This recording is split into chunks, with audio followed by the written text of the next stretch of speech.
დედამიწაზე ადამიანი არის ძალიან რთულ სიტუაციაში. ანგელოზი და ბოროტი ძალა. მოდის და ორივეს შეუძლია რომ შენ აზრი შთაგინერგოს. მაგრამ იცოდეთ, თუ ადამიანის გული არ არის დაზიანებული და ჯერ კიდევ ღმერთით ცოცხლობს, იმიტომ რომ შესაძლებელია გონებიდან გული დააზიანოს.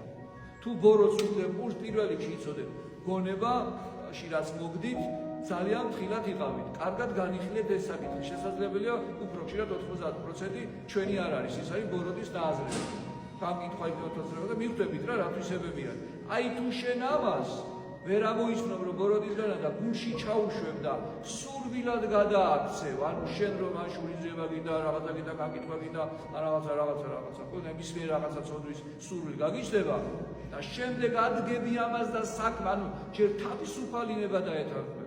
და მე საქმით აღასრულებ, ესე იგი გულის დაზიანებული არის, ანუ ჩათრეული ყავს ბოროტს გონებიდან გამომდინარე.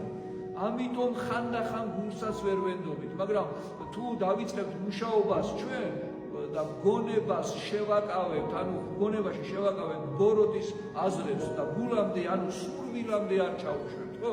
ამ შემთხვევაში გულს შეიძლება მერე კიდე ვენდოთ.